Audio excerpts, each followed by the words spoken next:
مشکاۃ المصابیح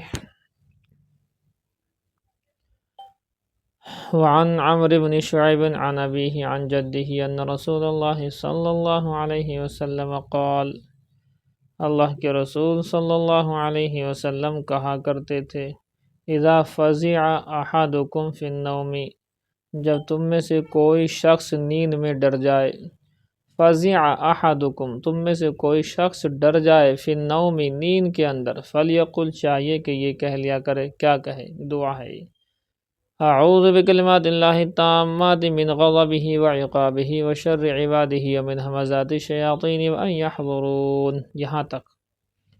فإنها لن تضرہ، اس لیے کہ بے شک یہ خواب میں ڈرنا ہرگز اسے نقصان نہیں دے گا۔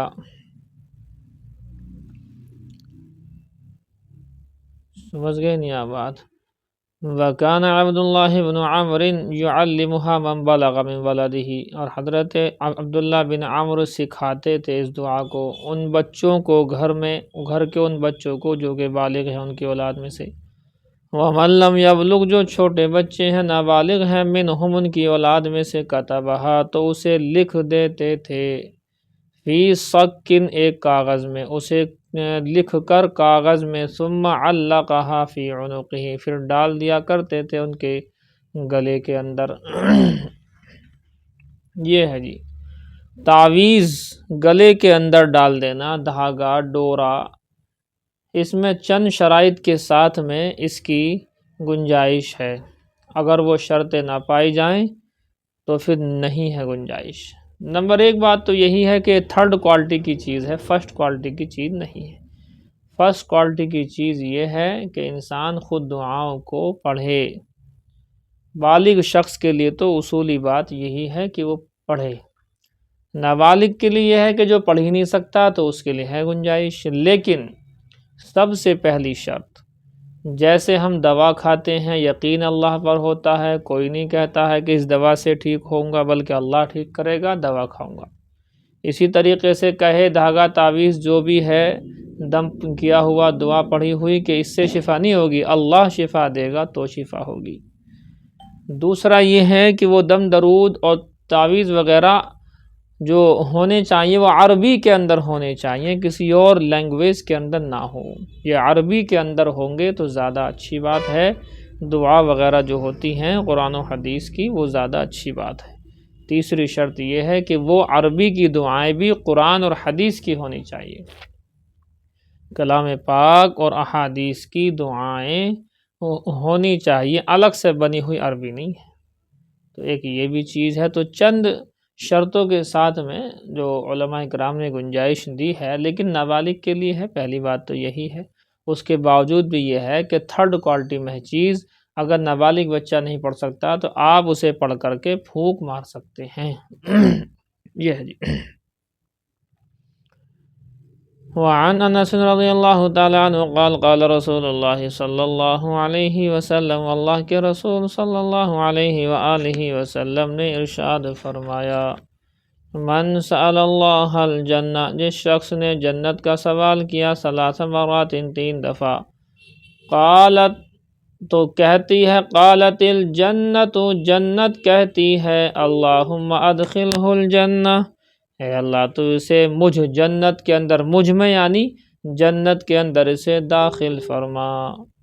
دیکھو کتنی اچھی حدیث ہے۔ من سأل اللہ الجنت ثلاث مرات، جو شخص کے جنت مانگے اللہ سے 3 مرتبہ، مانگنی مطلب کس طرح سے ہے، اللہم انی اسألک الجنہ، اللہم انی اسألک الجنہ، اللہم انی اسألک الجنہ، یہ ہے کہ اللہ میں تجھ سے جنت مانگتا ہوں، جنت مانگتا ہوں، جنت مانگتا ہوں۔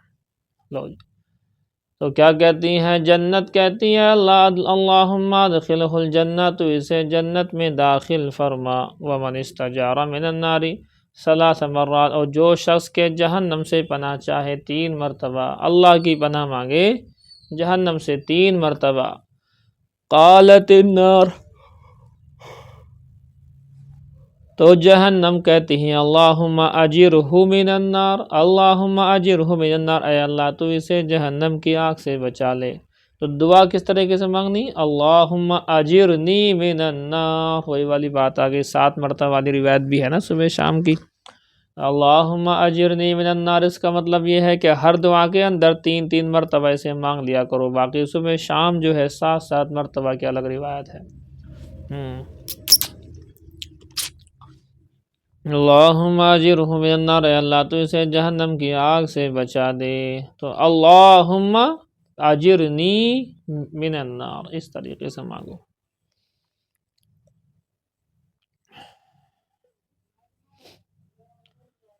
الفصل الثالث، تیسری فصل، عن القعقاع ان کعب الاحباری، فرماتے ہیں حضرت قعقاع سے روایت ہے جو کعب احبار سے روایت کرتے ہیں، ان کعب الاحبار، فرماتے ہیں کعب احبار نے کہا، لولا کلمات نقولہن، اگر نہ ہوتے وہ کلمات جن کو میں پڑھتا ہوں، یعنی وہ جو چند کلمات ہیں جنہیں میں پڑھا کرتا ہوں، اگر نہ پڑھتا تو کیا ہوتا؟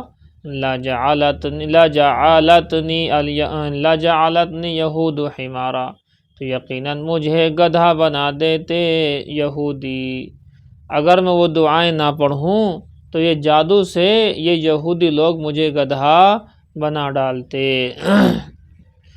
فقیل لہ، ان سے کہا گیا، ما ہن، وہ کلمات کیا ہیں، وہ دعا کیا ہے جو آپ پڑھتے ہو جو یہودی تمہارے اوپر قابو نہیں پا رہے؟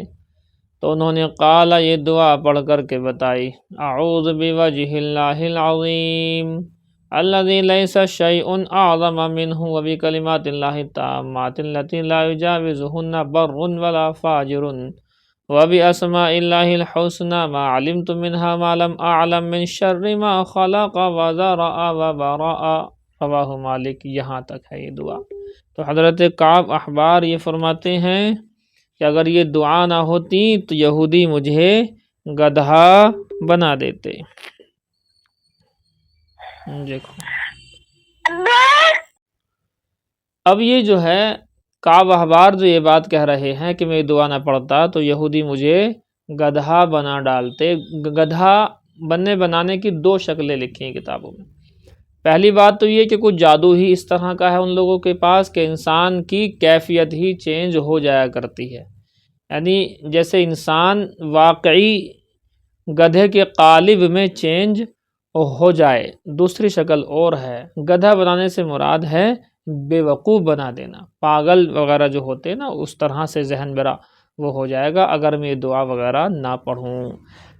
اصل میں نے آپ سے بات شاید بتائی تھی، پتہ نہیں آپ لوگوں کو یاد رہی نہیں رہی، کہ قبالہ کے نام سے، قبالہ کے نام سے یہودیوں کا، جیسے ہمارے یہاں صوفی ازم ہے نا، صوفی ازم تصوف جو اللہ والے ہوتے ہیں، خانقاہی نظام، اللہ اللہ کرتے بیٹھ کر، لا الہ الا اللہ الا اللہ الا اللہ ایسے کر کے اللہ اللہ کرتے ہیں وہ، اور بہت اچھا لگتا ہے، اور اللہ کے نام کی ضرب دل پر پڑتی ہے تو دل کے اندر نور پیدا ہو جاتا ہے، اندھیرا ختم ہو جاتا ہے، ظلمتیں دور ہو جاتی ہیں۔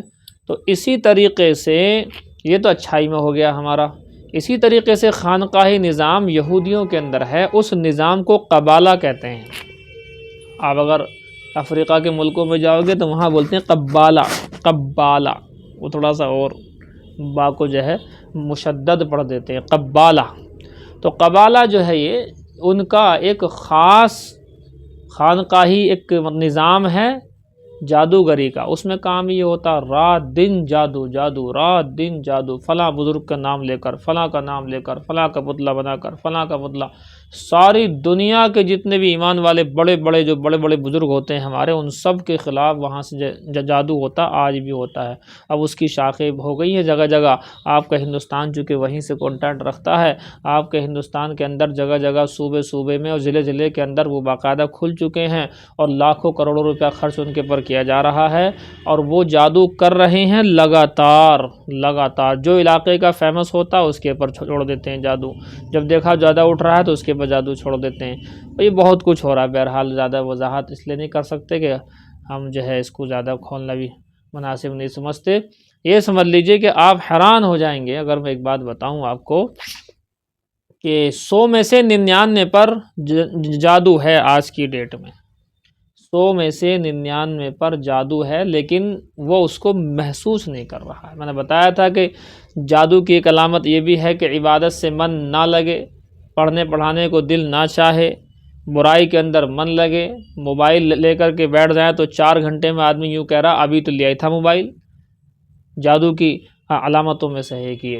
اور جب کلام پاک پڑھنے کے لیے بیٹھا تو 1 گھنٹہ اگر پڑھ لیا تو ایسا لگ رہا ہے کہ بھئی کتنی دیر ہو گئی، ساری زندگی میری قرآن پڑھتے ہوئے نہ گزر گئی، 1 گھنٹہ ہو گیا، اور وہاں 4 گھنٹے میں بھی ہے، یوں کہہ رہا شیطان کہ ابھی تو کچھ بھی نہیں ہوا، 4 ہی گھنٹے ہوئے کل، اور یہاں کیا کہہ رہے ہیں 1 گھنٹے میں کہ صاحب بہت قرآن پڑھ لیا، یہ میں نے بہت کم کھینچا، اس کو 1 لاکھ گنا زیادہ کھینچو گے تب آئے گی وہ بات، سمجھ میں آئی جی بات؟ تو یہ آج کل ہو رہا ہے۔ تو جادو کا اثر بچے بڑے سب لوگوں پر ہے، 99% پر ہے، 1% اس لیے بچے ہوئے ہیں جو دعاؤں کا اہتمام کر رہے ہیں، جو دعا پڑھتے ہیں بسم اللہ الذی لا یضر مع اسمہ، اس طرح کی دعا جو لوگ حضرات پڑھ رہے ہیں، بچے ہوں یا بڑے ہوں، وہ جادو پہ ان کے اوپر نہیں ہو پاتا جادو، وہ جادو سے محفوظ رہتے ہیں اس دعا کو پڑھنے کی وجہ سے۔ اگر اس دعا کو نہیں پڑھا جائے گا تو جادو کا اثر بچے بڑے بوڑھے سب کے اوپر ہے۔ یہ جو پاگل ہو رہے ہیں نا لوگ فری فائر میں اور جو ہے پب جی کے اندر، یہ جادو ہے اصل میں۔ یہ ہم اس کو سمجھ رہے ہیں موبائل جادو کی، انٹرنیٹ جو ہے جادو کی ترقی یافتہ شکل ہے، یہ لفظ نوٹ کر لیجیے آپ۔ موبائل میں جو انٹرنیٹ والا موبائل ہے، یہ انٹرنیٹ کی وجہ سے جادو کی ترقی یافتہ شکل ہے، جس کو لوگ اسباب سے جوڑ دیتے ہیں اور اس کو جادو نہیں مان رہے ہیں، حالانکہ جادو کی ترقی یافتہ شکل کا نام ہے انٹرنیٹ موبائل۔ اب بتاؤ کتنے لوگ ہوں گے جو بچے ہوئے ہوں گے؟ اگر عبادت میں ایسا لگے کہ گھنٹوں ہو گئے حالانکہ وہ 1 گھنٹہ ہوا ہے، اور آپ کو موبائل دیکھنے میں ایسا لگے کہ بہت دیر ہو گئی، کیا نام موبائل دیکھنے میں ایسا لگے کہ ابھی لیا تھا، 5 گھنٹے ہو گئے ابھی تو شروع کرا تھا، اس کا مطلب آپ کے اوپر جادو ہے۔ اب اس کا توڑ وہ نہیں کہ صاحب آپ شاہ ولایت پر پہنچ گئے، امروہہ پہنچ گئے، آپ صابر کگلیری صاحب کے ساتھ پہنچ گئے، یہ مطلب جہالت ہے یہ تو، اور جادو بڑھتا ہے ان جگہوں سے، ان جگہوں پر جانے کے بعد جادو کے اندر پاور اور زیادہ بڑھ جاتی، چونکہ تو خود چاہتے ہیں بت پرستی۔ اس کا علاج وہی ہے دعاؤں کا اہتمام، صبح شام کی دعائیں، چلتے پھرتے اٹھتے بیٹھتے دعائیں پڑھنا، یہی اس کا اصل میں ہے علاج۔ بات سمجھ میں آ رہی ہے آپ لوگوں کی؟ اس کا علاج سوائے اس کے کچھ نہیں ہے کہ آپ دعاؤں کا اہتمام کریں جتنا ہو سکتا ہے۔ اگر دعاؤں کا اہتمام آپ نے کیا تو اس سے محفوظ رہیں گے، ورنہ جادو سے نہ تم بچے ہو اور نہ میں بچا ہوں گا شاید۔ دعاؤں کا اہتمام تو کرتا ہوں، خیر میں صبح شام کی میری کبھی دعا نہیں چھوٹتی ہے، لیکن بہرحال اس کو آپ سمجھو، جادو کے اثر ہی کی وجہ سے انسان کا ذہن غلط طرف منتقل ہوتا ہے اور صحیح طرف سے انسان کا من ہٹ جاتا ہے۔ آدمی غلط کو غلط کہتے ہوئے بھی اس پر عمل کر لیتا ہے، جانتے ہوئے بھی کہ یہ کام غلط ہے اس کے باوجود بھی عمل کرے گا، اس کا مطلب یہ جادو کا اثر ہے۔ لیکن اس کا علاج وہ نہیں ہے کہ جہاں تہاں کسی کو دکھاتے پھرو، یہ تو اور بڑی مطلب خرابی کی بات ہے۔ جادو ہونے پر کسی جگہ جانا دکھانے کے لیے جہالت ہے۔ جادو یہ ہے کہ جادو کا پتہ ہمیں قرآن و حدیث سے لگا ہے تو علاج بھی قرآن و حدیث سے۔ سورہ فلق سورہ ناس صبح شام 3 مرتبہ پڑھو، قل هو اللہ احد برب الفلق برب الناس 3 مرتبہ صبح، 3 مرتبہ شام، رات کو لیٹتے ٹائم آیت الکرسی پڑھو، یہ سب ہیں، اور 3 مرتبہ وہ دعا جو ہے بسم اللہ الذی والی اس کو آپ پڑھو، اعوذ بکلمات اللہ التامات من شر ما خلق پڑھو، اور یہ کتنی دعائیں ہیں، اتنی ساری آ گئی ہیں آپ کے اوپر۔ اور یہ جو ہے دعا خاص طور سے ہے، جو کعب احبار جو ہیں یہ پہلے یہودی ہی تھے، یہودیوں کے بہت بڑے یہ عالم تھے، اور بعد میں پھر ایمان لے کر کے آئے ہیں، تو انہوں نے اس بات کو کھولا ہے کہ ہاں یہ دعا ہے، اس کو جو بندہ پڑھے گا تو جو ہے جادو سے محفوظ رہے گا۔ اور دجال بھی جو ہے جادوگر ہی تو ہے، دجال یہ بہت بڑا جادوگر ہی تو ہوگا، لیکن ہم لوگ اس کو آج کل نہیں سمجھ پا رہے ہیں۔ ارے سمجھے قبالہ کو، قبالہ ہے اصل تو، یہ تو افریقہ والوں نے تھوڑا سا اس کو مشدد کر دیا، قبالہ تو قبالہ کے نام سے ہے یہ۔ ارے بات سمجھ میں آ رہی ہے؟ ابھی میں ایک لفظ آپ لوگوں سے کہوں گا تو آپ اس کو جو ہے سمجھ جائیں گے، جتنی عمر زیادہ ہوگی آپ کی جس کی، وہ زیادہ اس بات کو سمجھے گا، جس کی کم ہوگی عمر وہ جو ہے اس کو کم سمجھے گا۔ ہمارے ہندوستان میں اس کو بولتے ہیں کپالہ، کپالہ پا سے، ہمارے ہندوستان میں اس کو کپالا کا لفظ استعمال کیا جاتا ہے، اور یہی وہ جادوگری ہے۔ سمجھ گئے آپ بات؟ چلیے جی، کپالا کے نام سے بولا جاتا ہے۔ یہ قبالہ، کپالا، یہ سب ایک ہی ہے۔ اللہ اکبر۔ دیکھو جی، اسے تو کرو پورا۔ وعن مسلم ابن ابی بکرہ قال کان ابی یقول فی دبر صلاتی، فرماتے مسلم ابن ابی بکرہ سے روایت ہے، وہ کہتے ہیں میرے ابا ابو بکرہ رضی اللہ تعالی عنہ نماز کے بعد میں اس دعا کو پڑھا کرتے تھے۔ یہ سب دعائیں پڑھتے تھے، لیکن ہم کوئی دعا پڑھنے کو تیار نہیں، یہ فرق ہے ہم میں اور ان میں۔ صحابہ کرام مضبوط ایمان والے ہونے کے باوجود دعاؤں کا اہتمام کرتے تھے بچاؤ کے لیے، ہم کمزور ایمان والے ہو کر کے بھی دعاؤں کا اہتمام نہیں کرتے۔ نمازوں کے بعد یہ پڑھتے تھے، اللہم انی اعوذ بک من الکفر والفقر وعذاب القبر فکنت اقولہن، اور میں بھی اس کو پڑھا کرتا ہوں یہاں وعذاب القبر تک، اس کے بعد کہتے ہیں فکنت اقولہن، میں بھی ابا کی بات پر عمل کرتا ہوں۔ فقال ای بنیا، تو انہوں نے کہا کہ اے میرے بیٹے، عمن اخذت ھذا، تم نے یہ کہاں سے لی دعا؟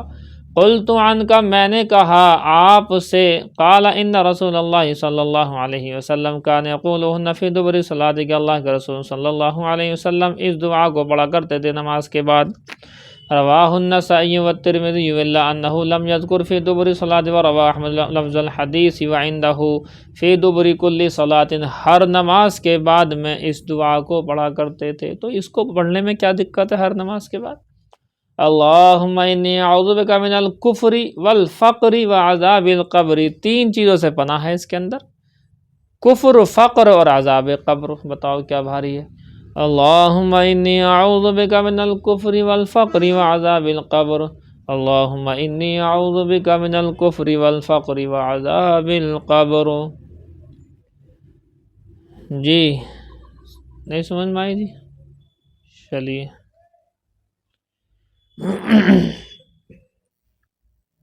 مشکات الآثار، حدیث نمبر دیکھو 270 نمبر پر حدیث دیکھو۔ عن عبد الرحمن بن ابی قراد رضی اللہ تعالی عنہ ان النبی صلی اللہ علیہ وسلم توضأ یوما، فرماتے ہیں حضرت عبد الرحمن بن ابی قراد رضی اللہ تعالیٰ عنہ سے روایت ہے کہ بے شک نبی صلی اللہ علیہ وسلم نے وضو فرمایا ایک دن، فجعل اصحابہ یتمسحون بوضوئہ، دیکھو وضو پہ واو پر زبر ہے اور وضو پر واو پر پیش نہیں ہے، وضو پر واو پر پیش ہوگا، انہیں تین باتیں لکھ لو، یہ وضو، وضو، وضو، واو پر زبر، واو پر پیش، واو کے نیچے زیر، وضو، وضو، وضو۔ لکھو جلدی سے، سب سے پہلے لکھو واو پر پیش والا وضو، یہ وہی وضو ہے جو آپ کرتے ہو نماز کے لیے۔ اب لکھو واو پر زبر والا وضو، وضو کے پانی کو بولتے ہیں، واو پر زبر والا وضو، یہ وضو کے پانی کو بولتے ہیں۔ وضو کا جو ہوتا ہے نا پانی گرتا جو ہے نیچے کو پانی، یہ وضو کرتے ہوئے اس پانی کو کیا بولتے ہیں؟ وضو، واو پر زبر۔ ایک ہے وضو، واو کے نیچے زیر، اس برتن کو کہتے ہیں جس برتن میں وضو کا پانی رکھا جاتا ہے، اسے وضو کہتے ہیں۔ تو کیا مطلب؟ میں نے وضو میں وضو لے کر وضو کیا، کیا سمجھے؟ میں نے وضو میں وضو لے کر وضو کیا، یہ ہے جملہ۔ وہ میں نے وضو میں، وضو مطلب وہ لوٹا، وہ برتن، میں نے وضو میں وضو لے کر، وضو مطلب پانی، وضو کیا، وضو کیا، وضو وضو ہوتا ہے جیسا کرتے ہیں وضو، دیکھیے، تو اتنا ذہن میں رکھو کہ وضو کہتے ہیں، وضو کا جو بچا ہوا پانی گرتا ہاتھوں پیروں پہ سے نیچے کو، اسے کہتے ہیں۔ وَجَعَلَ أَصْحَابُهُ يَتَمَسَّحُونَ بِوَضُوئِهِ، اب واو پر زبر ہے، آپ سمجھ گئے آپ کہ آپ صلی اللہ علیہ وسلم کے صحابہ کرام رضوان اللہ تعالی علیہم اجمعین آپ کے وضو کے پانی کو اپنے اوپر مل رہے تھے اپنے ہاتھوں پیروں پر۔ فقال لهم النبی صلی اللہ علیہ وسلم، اللہ کے نبی صلی اللہ علیہ وآلہ وسلم نے ان سے ارشاد فرمایا، من سرہ ان یحب اللہ ورسولہ او یحبہ اللہ ورسولہ فلیصدق حدیثہ، کہ جو شخص یہ چاہے، جس کو یہ بات اچھی لگے کہ وہ اللہ اس کے رسول سے محبت کرے، یا اللہ اس کا رسول اس شخص سے محبت کرے، تو چاہیے کہ وہ فلیصدق حدیثہ، سچ بولے اپنی بات کو سچ بولے۔ اللہ اس کے رسول کو اس بندے سے محبت ہو جائے گی، اور اس کو اللہ اس کے رسول سے محبت ہو جائے گی۔ سچ بولنے والے کی جیت ہے۔ فَلْيَصْدُقْ حَدِيثَهُ، پس چاہیے کہ وہ اپنی بات میں سچا رہے، اذا حدث، جب کہ بات کرے، وَلْيُؤَدِّ أَمَانَتَهُ، اور اپنی امانت کو ادا کیا کرے، اذا اؤْتُمِنَ، جب کہ وہ امانت اس کے پاس رکھ دی جائے، وَلْيُحْسِنْ جَوَارَ مَنْ جَاوَرَهُ، اور احسان کرے اس شخص کے، احسان کرے اس شخص کے پاس جو اس کا پڑوسی ہے، اس شخص کا حق ادا کرے جو کہ اس کا پڑوسی ہے، یعنی پڑوسی کا حق ادا کرے۔ وعن ابی سعید الخدری قال قلت لحسن بن علی، فرماتے ہیں حضرت ابو سعید خدری سے روایت ہے، کہتے ہیں میں نے کہا حضرت حسن بن علی رضی اللہ تعالی عنہما سے، من حفظت من رسول اللہ صلی اللہ علیہ وسلم، کہ تم نے آپ صلی اللہ علیہ وسلم سے کوئی حدیث یاد کی ہے کیا؟ قال، تو انہوں نے کہا حفظت من رسول اللہ صلی اللہ علیہ وسلم، کہ میں نے اللہ کے رسول صلی اللہ علیہ وآلہ وسلم سے یہ والی حدیث یاد کی ہے کیا؟ دع ما یریبک الی ما لا یریبک، ان چیزوں کو چھوڑ دو جس میں شک ہے، ان چیزوں کو لے لو جس میں شک نہیں ہے۔ فإن الصدق طمانیۃ، اس لیے کہ سچ بولنا یہ اطمینان کی چیز ہے، بے شک سچ بولنا اطمینان بخش ہے۔ وإن الکذب، یا کذبہ، دونوں طرح پڑھ سکتے ہیں، کذبہ اور کذبہ۔ وإن الکذب ریبۃ، اور جھوٹ بولنا شک و شبے کی چیز ہے۔ دیکھو انسان سچ بول دیتا ہے تو بے فکری سی محسوس کرتا،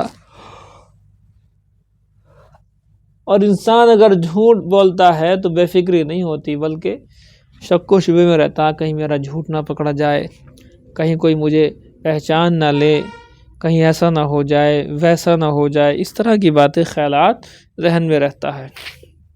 اسی لیے سچ بتاؤ، ہر بات لڑکا اپنے ابا کو بتائے اور لڑکی اپنی امی کو بتائے، سچ بات، ہر ایک بات، چاہے غلطی کر دی ہو تب بھی بتائے، اچھے کام کرا ہو تب بھی بتائے، جو ایسا کرے گا وہ محفوظ رہے گا۔ منہا حسن الخلق، فرماتے ہیں نیکی کے ابواب ہی میں سے ہے اچھی عادت، اچھے اخلاق۔ عن عبداللہ بن مبارک رحمہ اللہ تعالی، فرماتے ہیں عبداللہ بن مبارک سے منقول ہے انہ وصف حسن الخلق، کہ بے شک انہوں نے حسن خلق کی تعریف کی، انہوں نے اچھے اخلاق کی تعریف کی۔ فقال، اور یوں کہا ہوا، بسط الوجہ، کیا اچھے اخلاق میں سے ہے خندہ پیشانی، کشادہ روئی، خندہ پیشانی، یعنی آدمی ہنس مکھ چہرے کے ساتھ رہے۔ وبذل المعروف، اور نیکی کو، اور کہاں گیا، وبذل المعروف، اور نیکی کو خرچ کرنا، نیکی کو خرچ کرنا مطلب یعنی اللہ کی عطا کی ہوئی چیزوں کو بخشش کرنا، لوگوں کو دینا۔ معروف سے مراد یہاں پر پیسہ، روپیہ، سب چیز ہو سکتی ہیں۔ معروف کو خرچ کرنا، نیکیوں کو خرچ کرنا، لوگوں کے اوپر روپے پیسے کو خرچ کرنا۔ یوں کہو المعروف سے مراد اللہ کی عطا، اللہ کی عطاؤں کو خرچ کرنا، وکف الاذی اور ایذا رسانی سے باز رہنا، تکلیف دینے سے باز رہنا، کسی کو تکلیف نہیں پہنچانا۔ عن ابی ہریرہ ان رسول اللہ صلی اللہ علیہ وسلم قال، حضرت ابو ہریرہ رضی اللہ عنہ سے روایت ہے کہ فرماتے ہیں بے شک رسول اللہ صلی اللہ علیہ وآلہ وسلم نے ارشاد فرمایا، بعثت لأتمم حسن الاخلاق، کہ مجھے بھیجا گیا ہے تاکہ میں اچھے اخلاق کو مکمل کروں۔ اللہ کے نبی صلی اللہ علیہ وسلم سے زیادہ اچھے اخلاق کسی کے ہے ہی نہیں، ہو بھی نہیں سکتے، آئندہ بھی نہیں امید ہے۔ عن عبداللہ بن عمرو قال قال رسول اللہ صلی اللہ علیہ وسلم، اللہ کے رسول صلی اللہ علیہ وآلہ وسلم نے ارشاد فرمایا، ان من اخیرکم احسنکم خلقا، بے شک تم میں سب سے بہتر وہ شخص ہے جو تم لوگوں میں سب سے زیادہ اچھے اخلاق والا ہو۔ یہ ہے جی، بہتر تم میں سے ہے بھی وہی جو اچھے اخلاق والا ہو۔ دیکھو اگلی روایت کتنی زبردست روایت ہے۔ عن ابی الدرداء قال سمعت رسول اللہ صلی اللہ علیہ وسلم یقول، کہ میں نے سنا رسول اللہ صلی اللہ علیہ وآلہ وسلم کو ارشاد فرماتے ہوئے، ما من شیء یوضع فی المیزان اثقل من حسن الخلق، کوئی بھی چیز میزان عدل میں اللہ تعالیٰ کے ترازو میں حسن اخلاق سے بھاری نہیں ہو سکتی۔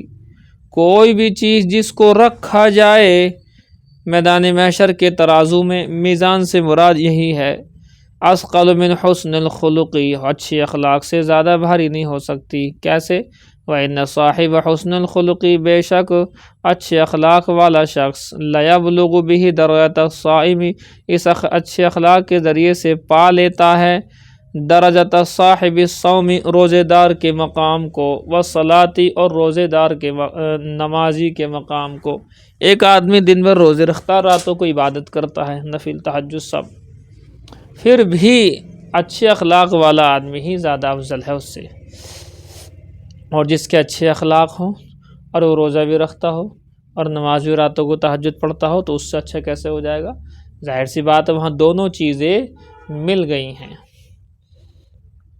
یہ ہے عن ابی ذر رضی اللہ تعالی عنہ قال قال لی رسول اللہ صلی اللہ علیہ وسلم، حضرت ابو ذر غفاری سے روایت ہے، فرماتے ہیں مجھ سے اللہ کے رسول صلی اللہ علیہ وآلہ وسلم نے ارشاد فرمایا، اتق اللہ حیث ما کنت، کہ تم جہاں بھی ہو اللہ سے ڈرو، واتبع السیئۃ الحسنہ، اور گناہ کے بعد نیکی کر لیا کرو۔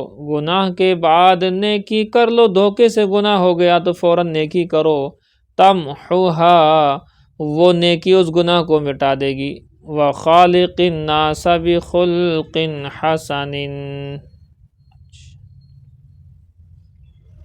اللہ اکبر،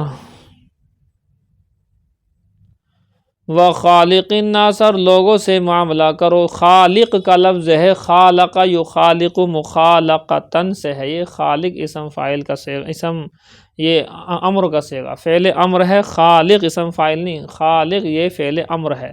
خالق یخالق مخالقتن باب مفاعلت سے، خالق الناس، لوگوں سے اچھے اخلاق سے پیش آؤ، بحسن حسن، اچھے اخلاق کے ساتھ، لوگوں سے معاملہ کرو اچھے اخلاق کا۔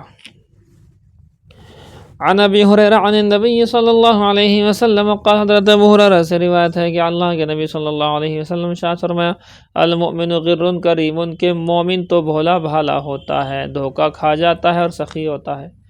مومن دھوکہ کھا جاتا ہے، غر، کوئی بھی دھوکہ دے دیتا ہے مومن کو، یعنی بہت بھولا بھالا ہوتا ہے، مومن بھولا بھالا اور شریف ہوتا ہے۔ والفاجر خب لئیم، اور بدکار چالاک، والفاجر کے معنی بدکار ہے، وہ کیسا ہوتا ہے؟ خب، چالاک ہوتا ہے، لئیم، وہ جو ہے کمینہ ہوتا ہے، چالاک ہوتا ہے، کمینہ ہوتا ہے۔ فاجر بدکار شخص، گنہگار شخص جو ہوتا ہے وہ چالاک بھی ہوتا ہے، کمینہ بھی ہوتا ہے۔ والفاجر خب لئیم، بس۔ بخاری شریف کتاب الانبیاء، باب قول اللہ عز وجل، ایک منٹ دیکھو، بخاری شریف کتاب الانبیاء، باب قول اللہ عز وجل، وَأَيُّوبَ إِذْ نَادَى رَبَّهُ الآیہ سے مراد اکمل الآیہ کہ اپنا آپ آیت پوری کر لو۔ یہ باب ہے اللہ تعالیٰ کے قول حضرت ایوب علیہ السلام کے سلسلے میں کہ وَأَيُّوبَ إِذْ نَادَى رَبَّهُ، اور یاد کرو حضرت ایوب کو جب کہ آواز دی اپنے رب کو انہوں نے۔ دیکھیے حضرت ایوب علیہ السلام کے متعلق کچھ غلط فہمیاں ہیں، بہت زیادہ روایات ہیں من گھڑت، یہ بھی بہت ہیں۔ ایک کال پھر رہ گئی۔ دیکھو جی، ایوب علیہ السلام کی زندگی کے متعلق بڑی من گھڑت روایات ہمارے معاشرے کے اندر گھومتی ہیں، تو ان کے بارے میں چند باتیں آپ کو سوچ لینی چاہیے۔ سب سے پہلی بات یہ ہے کہ حضرت ایوب علیہ السلام کا زمانہ کیا ہے۔ تو حضرت ابراہیم کے بعد حضرت اسحاق کا، حضرت اسحاق کے بعد حضرت یعقوب کا، حضرت یعقوب کے بعد حضرت یوسف کا، یہ حضرت یوسف اور حضرت موسیٰ کے بیچ میں ہے ان کا زمانہ۔ ایگزیکٹ تو کسی روایت میں نہیں ہے، لیکن بہرحال حضرت یوسف اور حضرت موسیٰ کے درمیان جو 400 سال کا فاصلہ ہے، حضرت یوسف حضرت موسیٰ کے درمیان 400 سال کا فاصلہ ہے، اس بیچ میں حضرت ایوب علیہ السلام ہیں۔ مالدار تھے، اللہ نے اہل و عیال بہت دیے تھے، مال دولت اللہ نے بہت دی تھی، تو اللہ تعالیٰ نے امتحان کے اندر مبتلا کیا، امتحان لیا، مال و متاع سب چھین لیا، اہل و عیال بھی سب انتقال ہو گئے، اور جسم میں کچھ بیماری ہو گئی، بیماری تھی جس سے دکھ تھا، جس سے تکلیف تھی، پریشانی تھی، لیکن کسی سے شکوہ شکایت نہیں کی، بلکہ اللہ کے لیے صبر اور شکر کیا۔ اب یہاں سے من گھڑت روایتوں کا سلسلہ شروع ہوتا ہے کہ حضرت ایوب کے جسم میں کیڑے پڑ گئے، نعوذ باللہ، ایسا لفظ بھی زبان سے استعمال نہیں کرنا چاہیے۔ نبی کے جسم میں کوئی ایسا مرض نہیں ہو سکتا ہے جس سے گھن آئے، یہ اصول یاد رکھیں۔ حضرت مولانا مفتی سعید صاحب پالن پوری نور اللہ مرقدہ، ہمارے استاد محترم بخاری شریف کے لاک ڈاؤن میں حضرت کا انتقال ہو گیا، شیخ الحدیث دارالعلوم دیوبند۔ حضرت نے فرمایا اصول یاد کر لو، بس اصول یہ ہے کہ نبی کے متعلق کوئی ایسا مرض کوئی بیان کرے کہ جس سے آپ کو گھن آ رہی ہو، تو گھن والا مرض نبی کو ہو ہی نہیں سکتا۔ بس مرض تھا، پریشانی تھی، تکلیف تھی، اللہ کے نبی صلی اللہ علیہ وسلم کو بخار بھی آیا ہے، بہت سارے مرض جو ہو سکتے ہیں ہوئے ہیں، لیکن ایسا کوئی مرض کسی نبی کو A to Z نہیں ہو سکتا کہ جس سے کسی انسان کو گھن آئے۔ اب اس میں من گھڑت روایت چل گئی کہ جسم میں کیڑے پڑ گئے، لوگوں نے نکال کر کے جو کوڑی پر ڈال دیا، نعوذ باللہ۔ بتائیے نبی کو اس طرح کوڑی پر کوئی ڈال ہی نہیں سکتا، نہ اتنی اوقات ہے کسی کی۔ اور وہاں ان کی بیوی تھی، بیوی رحمت کے نام سے انہوں نے خدمت کی، اور پھر وہ جو ہے چلو وہ تو الگ بات ہے، پھر وہیں پر انہوں نے خدمت کی ہے اور لوگوں نے یہ ایسا نہیں ہوتا، یہ سب من گھڑت روایتیں ہیں، کوئی ان کی اہمیت نہیں، وقعت نہیں ہے۔ بس اللہ نے امتحان لیا کہ میں نے مال دولت دیا تھا اور اہل و عیال دیے تھے، اہل و عیال کو میں نے چھین لیا، مال دولت میں نے چھین لیا، اب دیکھتا ہوں یہ کیا کرتے ہیں۔ انہوں نے صبر کیا تو اللہ اس سے خوش ہوا، اللہ نے پھر ان کو ٹھیک بھی کر دیا۔ اور ایک پانی کا چشمہ تھا، اللہ نے فرمایا کہ اس میں پیر مارو، وہاں سے جو ہے پانی کا چشمہ پھوٹا، اس سے نہاؤ، اس سے نہائے تو ساری بیماری ہینڈ ٹو ہینڈ ختم ہو گئی، جسم اچھا ہو گیا۔ پھر اس کے بعد میں اللہ نے جو آل و اولاد کا انتقال کیا تھا، دوبارہ زندہ کرنے والی بات بھی مضبوط نہیں ہے، دوبارہ سے ان کی شادی ہوئی، اللہ نے ان کو اہل و عیال بہت سارے پھر سے دے دیے، یہ تھی بات۔ تو یہ باتیں تو ہیں مضبوط، باقی جو کیڑے مکوڑے کی باتیں ہیں اور وہ کیڑا زبان سے گر گیا اٹھا کے رکھ لیا کہ یہ ذکر کر رہا تھا، یہ سب باتیں ویسی ہیں۔ نبی کو کوئی ایسی بیماری نہیں ہو سکتی ہے کہ جس سے لوگوں کو گھن ہو، سمجھ میں آئی جی بات؟ یہ ہے، دیکھیے اب جب یہ ٹھیک ہو گئے تو کیا ہوا، دیکھو فرماتے ہیں کلام پاک کے اندر جو آیا ہے اور رکوز، اس کے معنی اضرب مارنے کے، یرکضون کے معنی یعدون کے ہیں، بڑھ رہے تھے۔ وبه قال حدثنا عبد الله بن محمد الجعفي قال حدثنا عبد الرزاق قال اخبرنا معمر عن همام عن ابي هريره عن النبي صلى الله عليه وسلم قال، اللہ کے حبیب صلی اللہ علیہ وآلہ وسلم نے ارشاد فرمایا، بینما ایوب یغتسل عریانا، کہ اللہ کے نبی صلی اللہ علیہ وسلم غسل فرما رہے تھے برہنہ ہونے کی حالت میں، ظاہر سی بات ہے کوئی غسل خانہ اس طرح پیک ہے تو وہاں کسی بھی طرح سے آپ نہا سکتے ہیں، مرد ہو یا عورت ہو، اس میں کوئی دقت والی بات نہیں ہے۔ بہتر ہے کہ بیٹھ کر کے نہایا جائے، کھڑے سے بہتر بیٹھ کر کے اس حالت میں نہایا جائے، یہ بات زیادہ اچھی ہے، لیکن جائز ہے ہر طرح سے، چونکہ اگر پیک ہیں۔ دیکھیے خر علیہ رجل جراد من ذہب، تو ان کے اوپر گر پڑی کسی سائڈ سے بھی، کیا تھا؟ اگر اوپر والا حصہ بھی کھلا ہوا ہو، چاروں طرف سے بند ہو، آس پاس کوئی چھت نہ ہو، تو اس میں بھی کوئی دقت والی بات نہیں ہے۔ تو کہتے ہیں اوپر سے گر پڑی سونے کی ٹڈیاں، سونے کی ٹڈیاں ان کے اوپر گری۔ اب یہ جو گری ہے یعنی بہت ساری ٹڈی دل جس کو ہم بولتے ہیں وہ ان کے اوپر گرا۔ اب سونے کی چیز تھی تو کہنے لگے فجعل یحسی فی ثوبہ، تو وہ اسی حالت میں اس کو اپنے کپڑوں کے اندر بٹورنے لگے۔ فناداہ ربہ، اللہ نے آواز دی ان کو، یا ایوب، اے ایوب علیہ السلام، الم اکن اغنیتک عما تری، کیا نہیں بے نیاز کیا ہم نے تم کو ان چیزوں جو تم دیکھ رہے ہو، تم اس کو جو بٹیر رہے ہو تم پہ تو بہت مال ہے۔ قال بلا یا ربی، کہنے لگے کیوں نہیں ہے اے میرے رب، بہت دیا ہے آپ نے، کوئی دقت والی بات نہیں، لیکن ولیکن لا غنا بی عن برکتک، لیکن مجھے آپ کی برکت سے کوئی غنا نہیں ہے، آپ کی برکت جہاں ملے گی میں لوں گا، کتنا بھی مال ہو، لیکن برکتی جسے کہتے ہیں کہ برکتی پیسہ، برکتی روپیہ، اس کو لوں گا تو میں اللہ جو آپ مجھے دیں گے میں اسے لوں گا۔ باب وَاذْكُرْ فِي الْكِتَابِ مُوسَىٰ إِنَّهُ كَانَ مُخْلَصًا، فرماتے ہیں یاد کرو حضرت موسیٰ کا کتاب میں تذکرہ کرو، إِنَّهُ كَانَ مُخْلَصًا، بے شک وہ مخلص تھے۔ ادھر سا آپ دیکھ لیں مخلص کیا ہے جی؟ دیکھیے مخلص اور مخلص ان دونوں میں ایک باریک سا انتر ہے، میں اس کو اپنے الفاظ میں بتاؤں جو میرے استاد نے مجھ سے بیان کیا تھا، بڑا اچھا انداز میں بتایا تھا۔ مخلص وہ ہے جو اخلاص کے پیچھے چلے، یعنی اخلاص کو حاصل کرنے کی کوشش کرے، اخلاص آگے ہے، اور یہ مخلص بندہ اس اخلاص کے ساتھ میں عمل کرتا ہے، اخلاص کو پانے کی کوشش میں لگا رہتا ہے کہ ہمارا عمل اللہ کے لیے ہو جائے، اللہ کے لیے ہو جائے، اللہ کے لیے ہو جائے، وہ اس اخلاص کے پیچھے بھاگتا ہے یہ شخص۔ اور ہم سب یہی ہیں، ہم سب مخلص بن سکتے ہیں اگر اخلاص کے پیچھے بھاگے، یعنی ہر عمل اللہ کے لیے ہم کرنے والے بن جائیں۔ دوسرا آ جائیے مخلص، لام پر لگا دو زبر، مخلص وہ شخص ہوتا ہے جس کے جو اخلاص کے پیچھے نہیں بھاگتا بلکہ اخلاص بھی اس کے پیچھے بھاگتا ہے، فرق ہو گیا۔ ہم جو ہو سکتے ہیں حد سے حد مخلص بن سکتے ہیں، یعنی اخلاص کے پیچھے بھاگیں گے، یعنی اخلاص یعنی اللہ کے لیے عمل کریں گے، لیکن مخلص وہ بندہ جو اخلاص سے آگے بڑھ گئے، اخلاص تو ہے ہی ان کی زندگی میں ہر عمل میں، بلکہ اخلاص سے بھی آگے نکل چکے ہیں، اب اخلاص بھی ان کے پیچھے پیچھے آتا ہے، یہ ہے مخلص۔ تو بے پناہ اخلاص والے کہ اخلاص بھی پیچھے چھوڑ گئے، اخلاص سے اگلی سٹیج ان کو جو ہے مل گئی ہے۔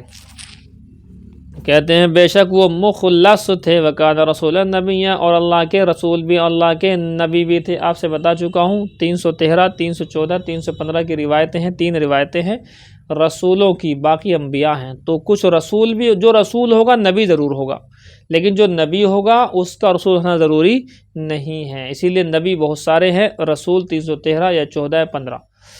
وَنَادَيْنَاهُ مِنْ جَانِبِ الطُّورِ الْأَيْمَنِ، ہم نے دائیں جانب طور کی دائیں جانب سے ہم نے ان کو آواز دی، وَقَرَّبْنَاهُ نَجِيًّا، اور ہم نے ان کو قریب کر کے سرگوشی کی۔